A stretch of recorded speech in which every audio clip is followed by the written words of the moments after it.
Déjà mondialement connu et apprécié. Même aux États-Unis, il y a une folie autour de lui. On a des petites figurines, des images avec son personnage de Tramp, du vagabond, circulent partout. Ça va même encore plus loin, il y a des concours de travestis et les gens qui sont invités à des soirées déguisées, les hommes viennent très souvent déguisés en Charlot. Donc c'est une star déjà mondiale. Il décide d'aller voir un spectacle de vaudeville dans un music-hall à l'Orpheum.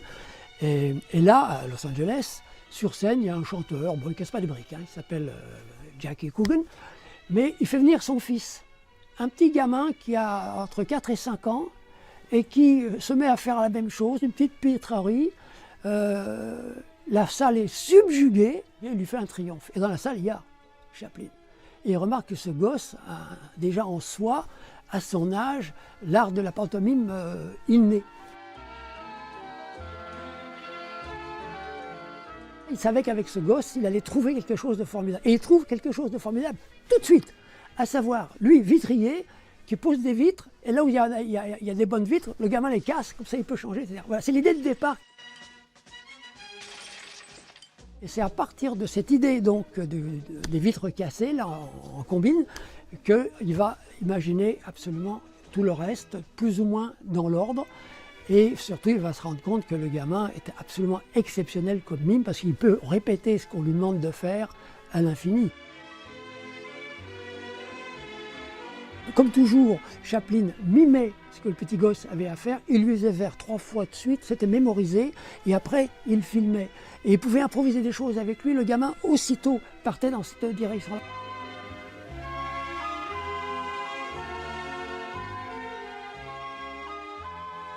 Le public ne connaît pas bien son passé. Son passé, il est omniprésent tout au long du Kid.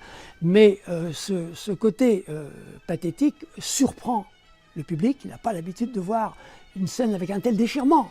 Hein, la camionnette sur laquelle on jette le petit Jackie Coogan et qu'il va récupérer pour le reperdre quelques minutes plus tard, cette scène-là fait pleurer tout le monde.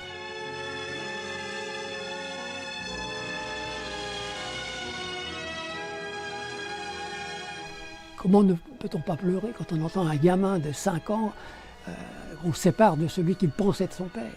Voilà, c'est ça la force de Chaplin, c'est extrêmement primaire, fondamental, en un mot humain. Et ça, c'est ce que recherchait Chaplin à partir de cette époque-là, apporter une dimension humaine à l'échelon social, voire cosmopolite.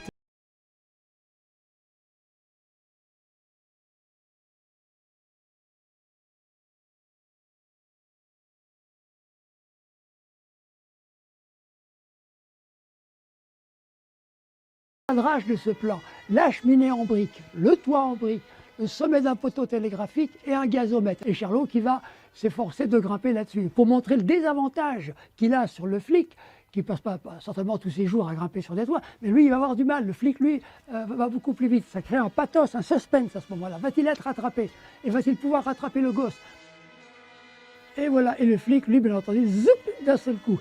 Alors on revient là sur cet horrible personnage.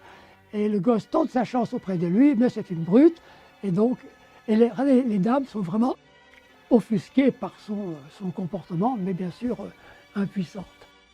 Suite de la poursuite sur les toits, regardez le cadrage, là, une cheminée et un poteau télégraphique à gauche et un à droite. Un plan assez rapide sur un coin de rue et le camion passe.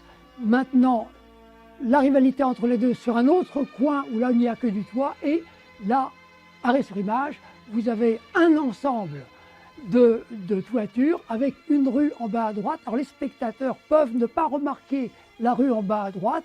Le cadrage est très composé, mais c'est le déplacement de Chaplin et son regard qu'il va porter sur la route qui va permettre de faire l'association. Et les spectateurs comprennent à ce moment-là qu'il fait tout son possible pour rattraper la camionnette. Et là, maintenant, il faut qu'ils descendent vers la route. Et là, en 2-3 plans, ça va être fait. Charlot joue les cascadeurs. Et là, pouf, le petit toit. Et il saute sur la voiture, se bagarre avec le bonhomme. Et là, vous avez un travelling fonctionnel droite-gauche. Et là, plan large, il tombe. Et à partir de là, ce découpage très mouvementé, il ralentit le rythme du film. Parce qu'à nouveau, il va y avoir un moment de pathos important. Il retrouve le gamin.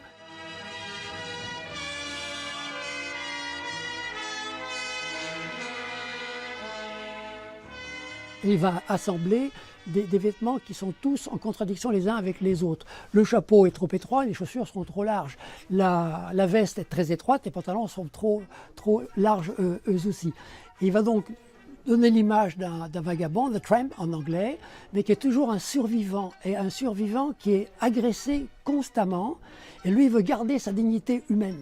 Alors pour ce faire, quand il est seul, il fait un peu le dandy avec sa canne, cigarettes, il les a rassemblées dans une boîte de sardines ouverte.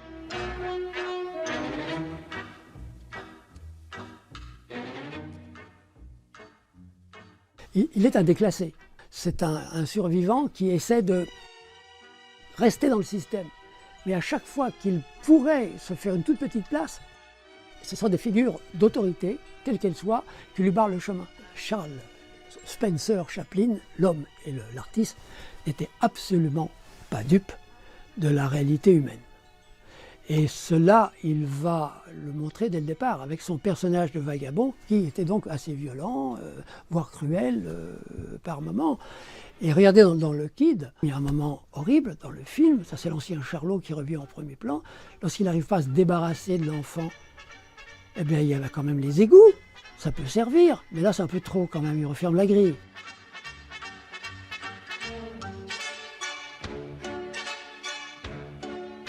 Chaplin, à travers ses films ultérieurs, va être de plus en plus dur à l'égard de l'humain. Le processus de projection-identification avec les personnages, surtout avec le petit Jackie Coogan, est éternel. Et c'est pour ça que Chaplin avait absolument raison. La parole n'est pas toujours reine. L'image suffit très très souvent.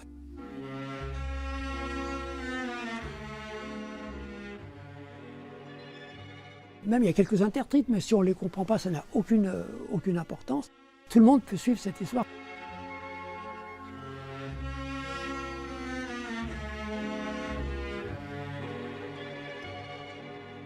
Ce film est à montrer, je dirais presque obligatoirement, un peu partout dans le monde.